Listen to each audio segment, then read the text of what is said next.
baru, dan hari ini siang ini kami sengaja mengundang tamu yang spesial. Beliau adalah Dr. I Gusti Made Febri Siswanto, SPOTK. Nah, ini beliau adalah ahli ortopedi dan fisioterapi juga ya Pak ya? Konsultan di bidang sport injury. Wah, konsultan di bidang sport injury. Dan ini Tabanan Sport Podcast ya. Suatu kebanggaan buat Tiang karena sarana ini merupakan salah satu sarana juga buat Tiang untuk mensosialisasi masalah penanganan cedera olahraga. Jadi bukan hanya di Tabanan saja, tapi melalui podcast ini juga bisa menyebar ke wilayah Bali maupun ke nasional. Iya. Baik. Ada apa tidak ini hubungan ya proses pelatihan, metode pertandingan dan sebagainya terhadap potensi cedera itu.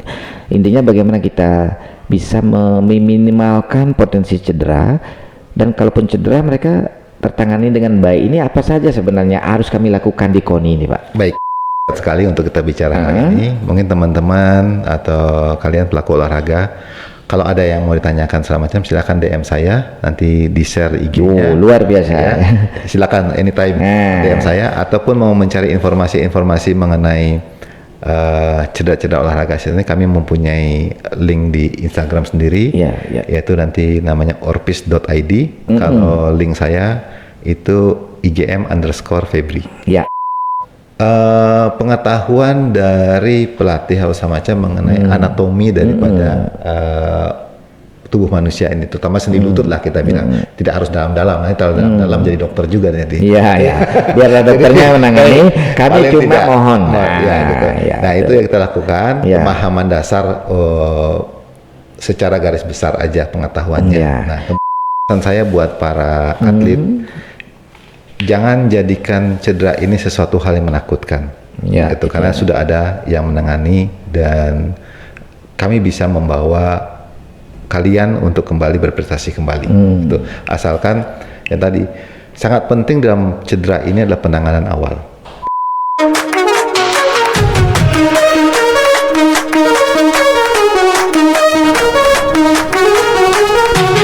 Salam olahraga di Tabanan Sport Podcast. Baik teman-teman olahraga Tabanan dimanapun berada, dan juga teman-teman olahraga Pulau Dewata dan Indonesia. Hari ini Sabtu 6 Januari 2024, saya kembali mengajak Anda untuk bergabung di channel Tabanan Sport Podcast, media informasi dan kumasan KONI Kabupaten Tabanan. Masih dalam suasana tahun baru, dan hari ini siang ini kami sengaja mengundang tamu yang spesial. Beliau adalah Dr. I Gusti Made Febri Siswanto, SPOTK. Nah, ini beliau adalah ahli ortopedi dan fisioterapi juga ya Pak ya? Konsultan di bidang sport injury. Wah, konsultan di bidang sport injury, dan beliau adalah founder and Pas Presiden dari Indonesia Orthopedic Society for Sport Medicine and Arthroscopy, IOSMA ya. Salah ucap, nanti beliau yang melengkapi ini. Dan juga founder Vic dan Mitra Orpis Sport Clinic by Mitra Keluarga Cibubur. Nah beliau Pak santai ya, saya panggil Pak Dokter aja ya. Boleh. Pak Dokter ini beliau adalah orang Tabanan loh ternyata. Beliau orang Tabanan asli, wilayah Tabanan Selatan, dan kami sudah dengar dari lama beliau ternyata ahli di bidang ortopedi, dan ini sangat dekat dengan kebutuhan olahragawan di Tabanan khususnya. Dan kami undang karena beliau putra daerah, tentu ya masih suasana tahun baru ini susah loh mengundang Pak Dokter ini, beliau sangat sibuk lah ya. Selamat pagi ya Pak Dokter ya. Jadi kita bincang-bincang santai hari ini. Jadi temanya begini, kami di KONI Tabanan saat ini mulai banyak mendengar atau menangani ya teman-teman atlet itu kan berpotensi cedera. Tidak hanya olahraga, tapi semua aktivitas juga berpotensi cedera ya.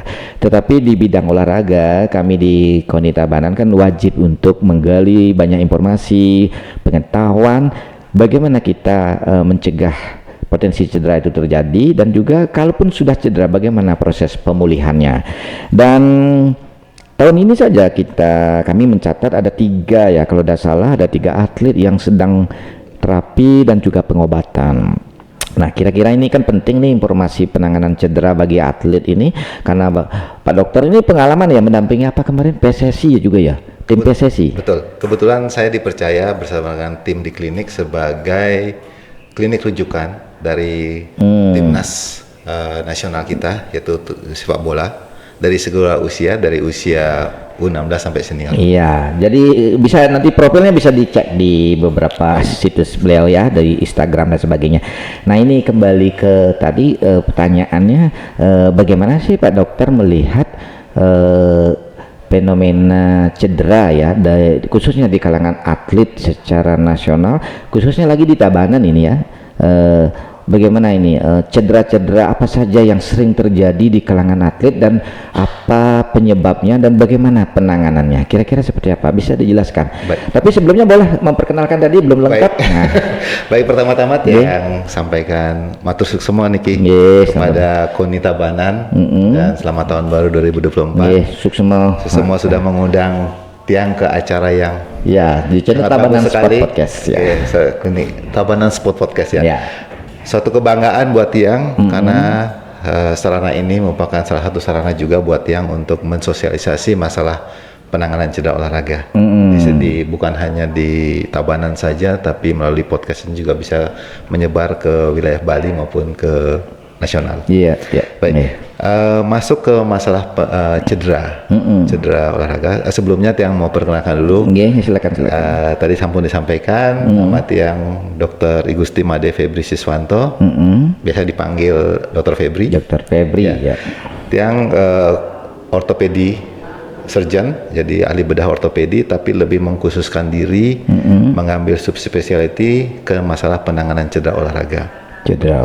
Oke. Mungkin akan banyak pertanyaan-pertanyaan dari apa bedanya dokter ortopedik sport dengan dokter cedera olahraga, dokter kedokteran olahraga, dokter rehab medik dan segala macam. Nanti akan berhubungan nanti dengan pertanyaan masalah cedera.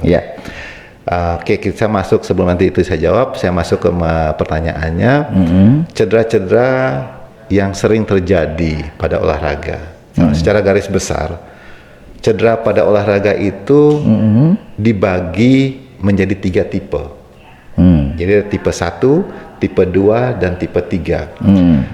Ini dilihat dari berat ringannya cedera. Nah, kalau cedera tipe 1 itu cederanya sangat ringan sekali, semacam memar, di mana dia nyerinya tidak terlalu hebat, tidak mengganggu fungsinya.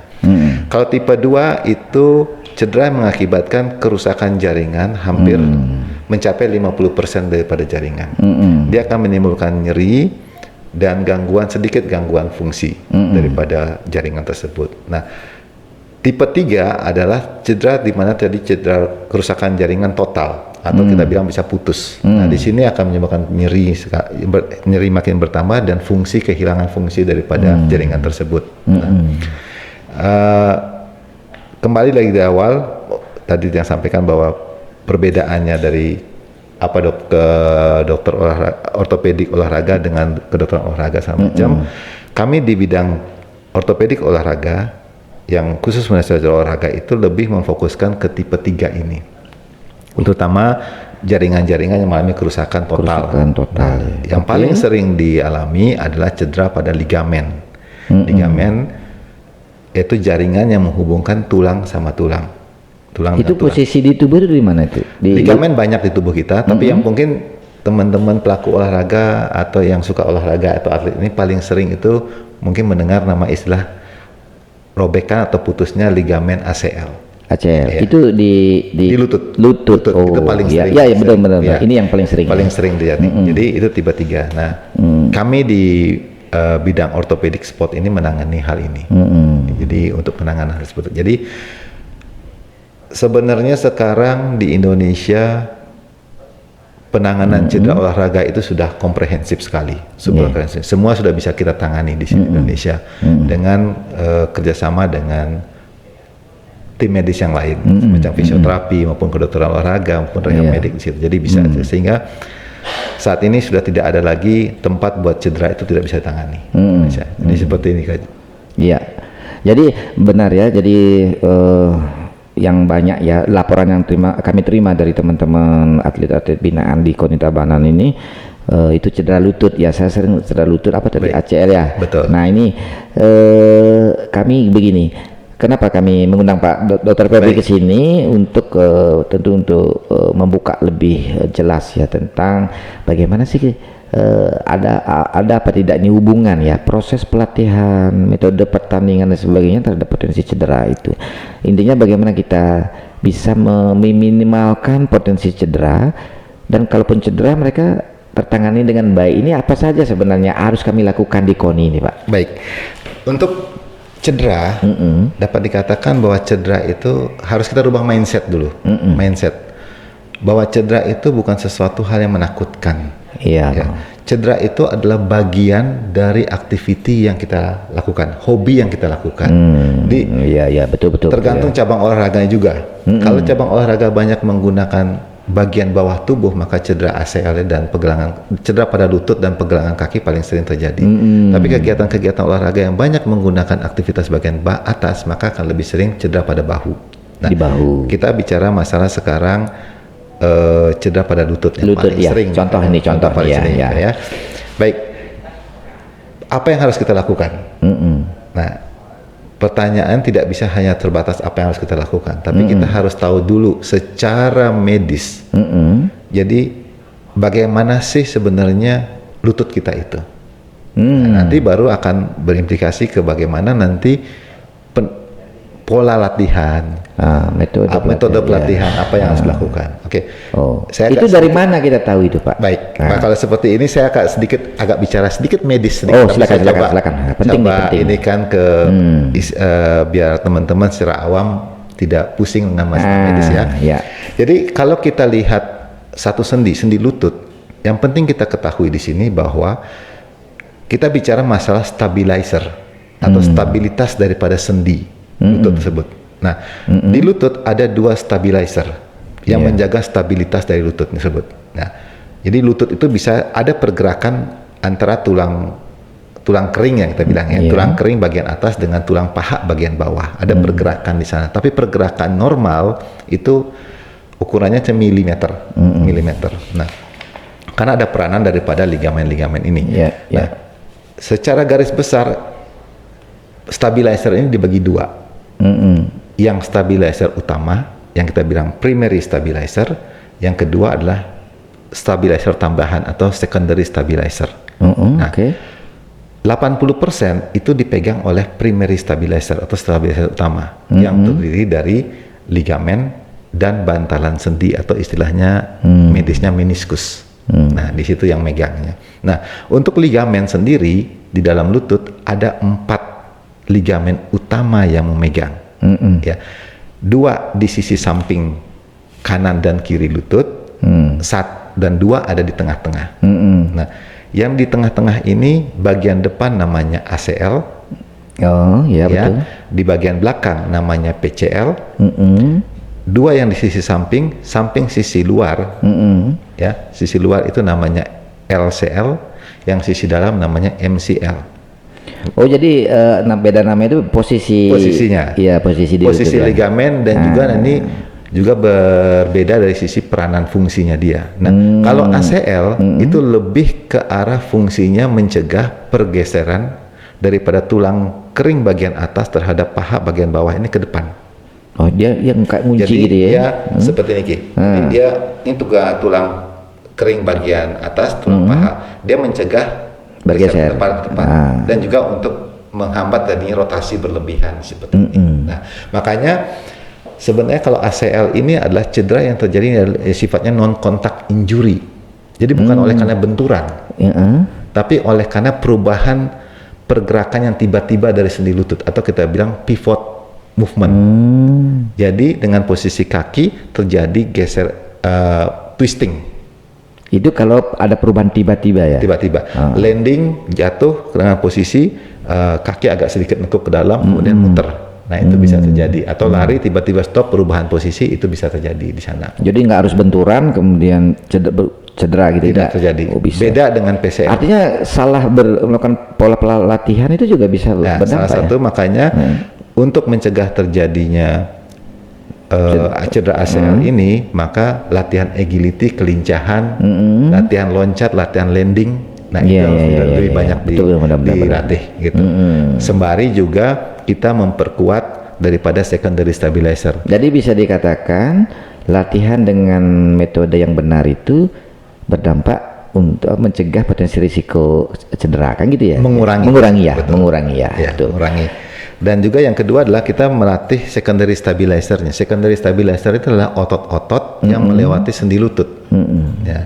Yang kita latih otot paha bagian dalam, bagian depan, otot paha bagian belakang, otot paha bagian depan yang kita bilang quadricep. Bagian belakang itu adalah hamstring, kemudian otot-otot betis. Itu harus kita latih di sana. Nah, ini maaf saya potong dikit nih. Ini kan banyak sekali tadi secara medis ya. Betul.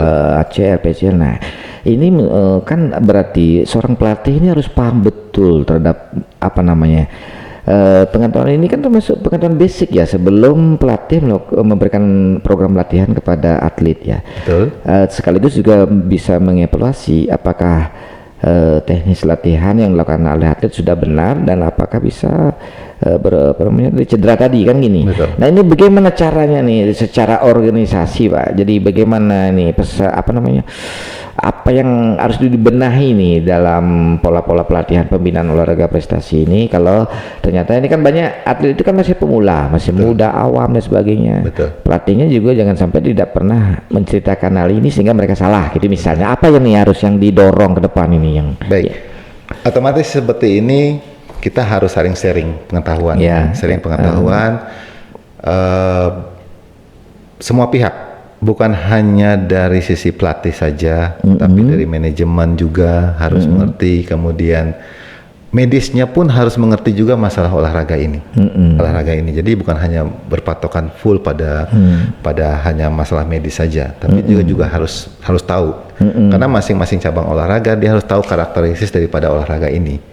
Karena masing-masing olahraga ada gerakan-gerakan otot-otot mana yang dominan. Nah, itu memang harus dikuatkan. Jadi seperti itu. Berarti pemahaman tadi kan pemahaman medisnya atau pengetahuan medis itu kan bisa diturunkan ya dalam program latihan. Bisa kita turunkan. Ya biasanya kan kami dari organisasi dari KONI kan tidak paham betul ya tentang data ini. Ya. Paling kami mendorong program apa yang harus dilakukan terkait ke kasus ini. Nah, apa bisa itu untuk khusus misalnya cedera lutut gitu ya. Baik. Kita rancang sebuah program bersama pelatih, bersama atlet supaya ada semacam SOP dasar lah terkait dengan risiko cedera tadi. Nah itu bisa dirancang seperti itu nggak sekaligus rekomendasi programnya gitu? Pasti itu bisa dilakukan. Satu pertama pasti edukasi program itu penting karena kita harus menyamakan persepsi atau pemahaman mengenai cedera ataupun kita harus menyamakan pengetahuan dari pelatih harus semacam mengenai anatomi daripada tubuh manusia ini, terutama sendi lutut lah kita bilang. Tidak harus dalam-dalam, nanti kalau dalam-dalam jadi dokter juga nanti. Iya. Biar dokternya menangani, kami cuma mohon. Nah, itu yang kita lakukan, pemahaman dasar secara garis besar aja pengetahuannya. Nah, kemudian sport medical kan juga tugas itu mandat anggaran dasar KONI juga. Betul. Tapi kami sering di lapangan sangat awam dan tidak tahu harus menghubungi siapa. Nah kalau nanti dari institusi selama ini proses pendampingan dan konsultasinya itu seperti apa yang terjadi dari organisasi tim-tim olahraga di Indonesia ini ke Pak Dokter ini seperti apa aja yang ditanya nih? Baik, jadi kalau untuk secara personal kami dengan organisasi-organisasi olahraga itu kita bisa secara personal dengan cara memberikan pembagian ilmu sharing medical seperti ini. Tapi kalau secara institusi maka kami akan kerjasama dengan pihak rumah sakit sebagai penyelenggara. Nah, pendampingan itu banyak hal yang kita bisa lakukan, baik itu pendampingan di dalam rumah sakit maupun di lapangan. Nah, pendampingan di lapangan kami mendampingi secara memberikan tim medis di lapangan dan semacamnya. Dan di sisi lain juga yang bisa kita lakukan di sini adalah membantu penilaian daripada pelatih atau ada manajemen itu terhadap kondisi atlet. Itu dengan cara kami melakukan namanya suatu medical check up atlet di sini. Jadi di medical check up atlet ini bukan hanya seperti medical check up biasa saja, tapi medical check up atlet ini kami akan memeriksa secara keseluruhan postur atau kondisi atlet ini. Dia dalam posisi ada cedera atau tidak. Itu dilakukan pada masa-masa seleksi misalnya ya? Oke, saran saya itu dilakukan sebelum di awal sekali ya, awal sekali mungkin sebelum dipilih menjadi siapa atlet yang akan dipilih masuk ke dalam atlet inti training atlet inti sebelum masuk ke dalam training camp atau masuk ke dalam atlet inti di situ. Ya. Tadi edukasi pasti, kerjasama pasti. Ini periodisasinya kan harus dirancang dalam program pelatihan kan gitu ya. Tadi check up, check up itu dilakukan di pra seleksi misalnya. Nanti mungkin ada semacam rekomendasi apa yang dilakukan. Ini kan misalnya sudah masuk ke atlet inti. Nah itu beda lagi nanti kan, gininya masukan-masukan apa metode pelatihannya pasti berbeda ya. Oke, jadi ini kita maaf nih agak cepat-cepat sedikit ya karena kan waktu Pak Dokter ini terbatas. Biasanya ya ini kan atlet awam juga yang paling mereka sering tanya itu kan ketika dia mengalami cedera dia sudah bingung ini. Kemana dia harus bertanya, nanti biayanya seperti apa, apakah di rumah sakit apa, mereka masih sering tidak tahu ini. Nah kami ingin nanti banyak sosialisasi ke induk organisasi olahraga di Tabanan agar minimal mereka tahu ini alur penanganan tadi pengetahuan apa yang harus mereka miliki, kerjasamanya seperti apa, termasuk juga sistem pelaporan mungkin ya. Karena banyak yang cedera tidak melapor ke kami. Apa saran Pak Dokter ini terkait itu? Sebenarnya gini, tadi yang statement saya di awal bahwa cedera itu bukan, biasanya kami membuat satu moto ya. Tagline bahwa cedera bukan akhir segalanya. Jadi sebenarnya pesan saya buat para atlet, jangan jadikan cedera ini sesuatu hal yang menakutkan. Karena sudah ada yang menangani dan kami bisa membawa kalian untuk kembali berprestasi kembali. Asalkan yang tadi sangat penting dalam cedera ini adalah penanganan awal, on the spot maupun kelanjutannya. Nah, untuk penanganan kita fokus ke masalah ACL nih, yang paling sering terjadi karena isu yang tadi diangkat adalah ACL. Penanganan awal yang paling penting ketika mengalami cedera seperti ini gampang, murah dan meriah, yaitu kompres S. Ada mungkin para pelatih sudah tahu prinsip namanya RICE, Rest, Icing, Compression, Elevation. Nah, terapkan ini. Dengan terapkan ini otomatis akan menggampangkan step selanjutnya, mengurangi risiko daripada cedera tersebut di sana. Itu bisa dilakukan. Kemudian penanganan selanjutnya ya, tadi saya sudah dengar juga sudah kerjasama dengan salah satu pihak ketiga, pihak insurance segala macam. Jadi betul. Sangat bagus sekali nih apa yang dilakukan oleh pihak KONI dengan sudah mulai melakukan kerjasama dengan pihak ketiga, pihak insurance. Jadi buat kalian para atlet, para pelaku olahraga dan semacam seperti ini sudah tidak perlu khawatir dari sisi jaminan kesehatan sih sebenarnya. Ya memang untuk atlet Tabanan ya kita sudah mulai dorong mereka untuk mengikuti salah satu asuransi pemerintah yang itu dilakukan secara mandiri. Nah ini kita hubungkan dengan penanganan cedera, pengobatan atau penanganan. Nah gini misalnya dok ya, mereka kan misalnya atlet Tabanan ini, mereka kejuaraan di luar Tabanan, misalnya sebut saja Jakarta. Nah itu bisa ditangani langsung di Jakarta, apa dia harus balik lagi dulu ke daerah asal ini? Bisa, itu bisa dilakukan dengan insurans yang sudah dimiliki oleh pihak KONI, itu bisa langsung, jadi tidak usah khawatir. Jadi kita bisa tangani langsung bisa langsung tangani di rumah sakit yang ada insurans tersebut. Dan untuk di daerah Jakarta ya tidak usah khawatir, bukan Jakarta saja, area Jawa itu tidak usah khawatir karena itu bisa ditangani. Bisa Apalagi ditangani, ya. saat ini kebetulan insuran tersebut sudah bekerja sama dengan rumah sakit kami, yaitu Mitra Keluarga Group. Jadi semua di area tempat berlatih ada rumah sakit Mitra Keluarga dan cabangnya bisa kita tangani. Oh itu sudah berjalan ya? Sudah berjalan, otomatis. Oke. Tinggal sampaikan aja, kemudian bawa administrasi yang jelas sudah bisa. Ya, kata kuncinya insuran penting. Penting. Ya itu ya teman-teman ya yang sudah masuk kemarin didaftarkan di asuransi BPJS Tenaga Kerja, yang karena jangan ini cek kembali, jangan sampai lupa iurannya ya. Itu penting sekali ya. Itu pesannya, karena nanti kami tidak ingin ya urusan asuransi ini sudah mandiri lah, karena akan banyak sekali yang harus kepesertaannya, dan itu semua harus belajar untuk menggunakan asuransi itu sebagaimana aturan yang berlaku ya. Betul. Nah ini yang sering lanjut lagi ya, sering terjadi begini. Tadi kan Pak Dokter cerita ini kan sudah banyak menangani bahkan seluruh Indonesia ya. Baik. Kerjasama. Misalnya berarti rumah sakit di mana Pak Dokter ini bertugas sudah ada mitra kerja juga di daerah-daerah ini. Itu seperti apa itu ininya? Kita sudah, karena kebetulan rumah sakit saya bekerja ini rumah sakit yang salah satu rumah sakit terbesar yang punya link terutama di daerah Jawa. Daerah Jawa sudah ada semua di sana, sehingga koordinasi untuk hal itu sudah bisa dilakukan. Antar rumah sakit sudah kerjasama juga. Bisa. Ya, Udah bisa. Oh gitu. Jadi tapi kalau umpamanya di Jakarta tidak usah khawatir, silakan anytime dari KONI Tabanan mau menghubungi saya atau iya, nah itu ya, itu yang penting, itu yang penting. Nggak masalah, gitu. Minimal ada yang kami telepon, konsultasi awal. Boleh. Untuk mengarahkan apa yang harus kami lakukan. Boleh. Nanti gitu. kalau kegiatan ada di Jakarta sekitarnya, silakan dari KONI Tabanan, silakan kontak saya bahwa kita akan ada kegiatan di sini.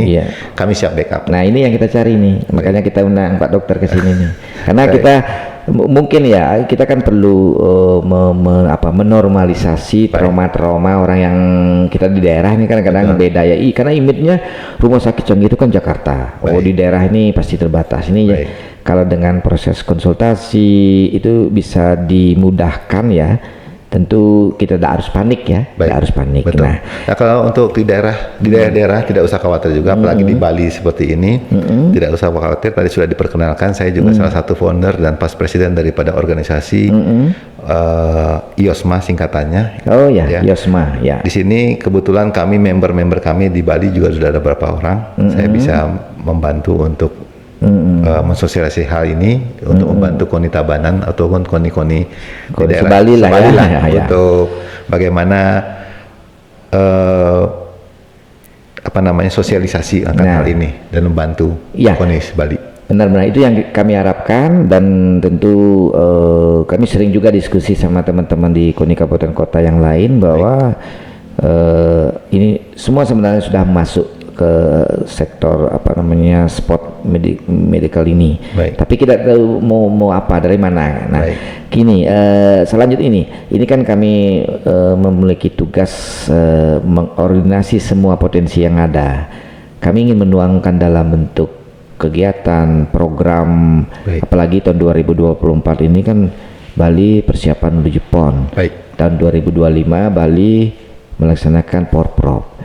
Kalau program apa yang harus kami lakukan sebagai KONI ini untuk memperdalam apa tadi yang diceritakan, tips-tipsnya seperti apa? Ada nggak saran program apa yang harus kami lakukan ini untuk KONI Tabanan? Baik, pasti karena kami dari sisi medis, maka kami akan silakan dari kalau KONI atau Pomprov untuk masukkan program semacam medical edukasi, itu boleh. Bentuknya kayak lokakarya gitu atau coaching klinik apa? Kita bisa dengan apapun bentuknya, tapi kami siap memberikan materi-materi untuk membagi share itu semua. Kemudian yang berikutnya yang biasanya saya lakukan, saya di Jakarta itu kami kerjasama dengan KONI DKI Jakarta. Oh sudah berjalan ya dengan KONI DKI, kemudian dengan KONI Depok kami sudah kerjasama. Itu biasanya kami akan melakukan pembimbingan semacam medical check up, membantu untuk medical check up. Di situ itu bisa kita lakukan juga di sana, dan pendampingan ketika kegiatan-kegiatan itu bisa kita lakukan. Berarti SDM KONI sebagai organisasi juga ini harus sudah mulai fokus ya terhadap hal-hal seperti ini ya. Betul. Di internalnya minimal ada bidang yang khusus menangani kesehatan ini. Ya. Gitu. Pada intinya kita kalau pengalaman di KONI Jakarta seperti apa itu? KONI Jakarta saat ini adalah kita selalu pemain-pemain mereka yang mengalami cedera segala macam kami tangani. Kami tangani sampai selesai di sana, dikirim. Gitu. Itu dilakukan. Kemudian saya aktif juga berkomunikasi dengan dokter di KONI-nya sendiri. Jadi kita komunikasi ada masalah-masalah apa, baik itu di lapangan maupun nanti waktu atletnya itu ada di tangan kami akan komunikasi perkembangannya. Iya, gitu. ya. Nah, sekarang ini kan kalau bicara olahraga itu kan cenderung yang maju kan di Jawa. Seolah ada Jawa dan luar Jawa ini. Bali termasuk yang terbaik di luar Jawa lah, begitu ya. Mudah-mudahan apa yang kami laksanakan di sini ini kan masih awal ya teman-teman di rumah, masih awal. Kami undang ya, beliau sebenarnya waktunya sibuk nih, kita undang. Kapan Bapak balik Jakarta nih Pak Dok? Rencana besok ya. Nah ini besok di Jakarta, hari ini mungkin weekend kita sudah beliau kalau untuk inilah. Ini luar biasa dukungannya untuk program KONI Tabanan dan nanti pasti kami kembangkan ya. Dengan senang hati. Kembangkan menjadi hal-hal yang lebih operasional, lebih nyambung dengan SDM-nya dan tentu kami juga apa tadi namanya cedera bukan akhir segalanya. Ya ini yang penting ya. Nanti ininya kami ajak Pak Dok kesini bincang-bincang ini untuk awal-awal dulu. Kami sudah tangkap sebenarnya apa yang prioritas ya. Pertama tadi ini penting, yang kedua perlu ada upaya-upaya yang lebih real, baik itu pelatihan, edukasi, kerjasama kan gitu. Betul. Ya. Nah kemudian ini terkait ke cedera ini kan kalau lihat ya ini kan peran pemerintah daerah ya. Kalau KONI ini kan bagian dari kerja sama mendukung program pemerintah daerah ya. Baik. Pihak pemerintah daerah dalam ini Bupati dan juga DPRD kan sudah merancang namanya anggaran pembinaan olahraga melalui KONI KONI ini. Nah tentu kami ingin memaksimalkan dana yang sudah dipercayakan ke KONI ini untuk kami gunakan pengembangan dan pembinaan olahraga di daerah. Dan ini pasti kami komunikasikan dengan pemerintah daerah dalam ini Bapak Bupati. Seperti apa sih dukungan ya, karena kan tugas KONI itu kan memberikan masukan juga kepada pemerintah daerah agar pengambil kebijakan bisa mengambil kebijakan. Nah, apa nih sarannya nih dari untuk pemerintah daerah, seperti apa yang langkah-langkah apa yang harus diambil ini? Baik, saran saya buat pemerintah bahwa medis adalah untuk meningkatkan prestasi daripada para pelaku olahraga atau atlet khususnya di Tabanan dan Bali ini tidak bisa hanya kita fokus ngambil atlet saja tanpa pembinaan yang apa namanya pembinaan jelas, pembinaan yang dari awal. Nah pembinaan ini bukan hanya masalah pembinaan dari skill saja juga, tapi pembinaannya juga ini perlu pembinaan dari sisi seksi medis. Ini sangat penting sekali, gitu. Sehingga jangan sampai istilahnya kita ambil atlet seperti ngambil kucing dalam karung, hanya melihat dari sisi kemampuannya dia aja atau skillnya dia saja, tapi secara physically-nya dia ada masalah, sehingga tidak bisa kasihan kepada pelatih nanti disuruh memforce untuk bagaimana meningkatkan performa, tapi secara medis tidak memungkinkan dia untuk performanya dia meningkat. Saya sungguh senang sekali KONI Tabanan saat ini karena sudah bekerja sama dengan pihak ketiga ini, itu satu langkah yang sangat bagus sekali, sangat bagus sekali karena dari sisi seperti itu otomatis sudah jaminan buat para atlet Tabanan dari sisi kesehatannya itu sudah ada yang menjamin. Berikutnya buat apa namanya dengan perhatian lebih dari pemerintah seperti ini, otomatis prestasi saya pikir prestasi iklim keolahragaan Tabanan lebih baik lagi. Nah ini yang kami selama ini dari Dinas Kesehatan sudah menjadi mitra, boleh katakan mitra terdekat lah kegiatan olahraga di KONI dan induk organisasi olahraga yang lain ya. Itu apalagi itu sudah menjadi persyaratan minimal untuk sebuah pertandingan itu bisa berjalan. Nah itu kan, nanti kami ingin melalui bincang-bincang siang hari ini kita coba komunikasikan lebih lanjut kepada pimpinan kami, pemerintah daerah dan masuk dinas kesehatan Tabanan, dinas pendidikan Tabanan untuk merancang sebuah program tentang penguatan kapasitas pelatih misalnya terhadap sport medical ini. Nah, kan gitu ya. Nanti bisa dibantu nggak nanti narasumbernya? Bisa. Ya, model-model itu ya kita kembangkan teman-teman di rumah. Jadi sebenarnya banyak hal yang kita baca ini nggak cukup 1 jam 2 jam nih cerita ini. Makanya ini permulaan dulu. Yang penting beliau sudah mau datang ke studio Tabanan Sport Podcast ini sudah luar biasa. Ini susah loh kita cari, meminta waktu beliau ini susah nih, padat sekali. Dan ada, nah terakhir ini apa harapan buat Tabanan, buat KONI, buat teman-teman atlet Tabanan sebelum kita tutup ya. Baik ya, harapan saya seperti juga harapan dari KONI Tabanan, otomatis prestasi daripada atlet-atlet KONI Tabanan ini juga meningkat di sini ya. Saya dengan senang hati sebagai putra daerah Tabanan ini dengan senang hati untuk membantu ini KONI Tabanan dan juga buat para atlet. Jadi tidak usah khawatir terjadinya cedera tersebut gitu loh. Cedera jangan dijadikan suatu hal yang menakutkan, tapi anggap cedera itu adalah bagian daripada kegiatan yang dilakukan. Nah, cedera bukan akhir dari segalanya ya. Kemudian buat para pelatih, fokus ke dalam bagaimana melatih, meningkatkan prestasi daripada atlet, dan biarkan masalah medis itu kami yang tangani. Gitu. Jadi kita berbagi bagian peranan di sini untuk memajukan prestasi olahraga di Kabupaten Tabanan dan Bali ini. Ya, terima kasih Pak Dokter. Jadi sama-sama. Ini adalah wahana media informasi dan publikasi ya. Jadi kami ingin bincang-bincang kita di channel Tabanan Sport Podcast ini bisa jadi sebuah kekuatan ya. Dari yang nggak paham, ada yang trauma, bisa lebih paham apa yang harus dilakukan. Dan tentu ini berhubungan nyata terhadap prestasi dan perencanaan program jangka pendek, jangka menengah, jangka panjang kan gitu. Baik teman-teman olahraga, teman-teman insan olahraga Tabanan dimanapun berada, dan insan olahraga Bali dan Indonesia ya. Selamat tahun baru, dan saya akhiri bincang-bincang kita siang hari ini dengan satu lagi. Masih ada ya? Silakan. Mungkin kalau waktunya sangat singkat sekali untuk kita bicara hari ini. Mungkin teman-teman atau kalian pelaku olahraga, kalau ada yang mau ditanyakan segala macam, silakan DM saya, nanti di share IG-nya. Luar biasa. Ya. Silakan anytime DM saya, ataupun mau mencari informasi mengenai cedera-cedera olahraga ini, kami mempunyai link di Instagram sendiri, yaitu nanti namanya orpis.id. Kalau link saya itu IGM_Febri. Ya, pasti kita lacak nanti. Kita kasih tahu teman-teman, bisa konsultasi. Silakan. Nah ini sudah peluang buat kita belajar, peluang untuk penanganan dan pencegahan dan pemulihan cedera ya.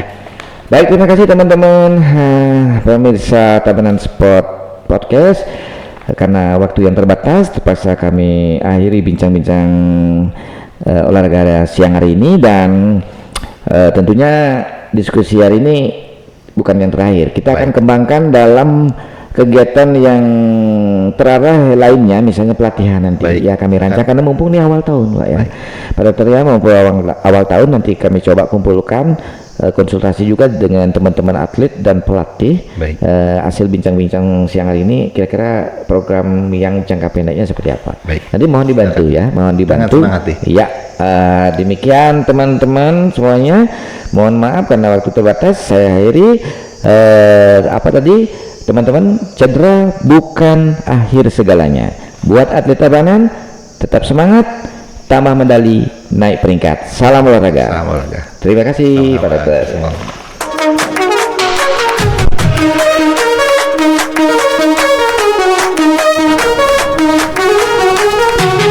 Salam olahraga di Tabanan Sport Podcast.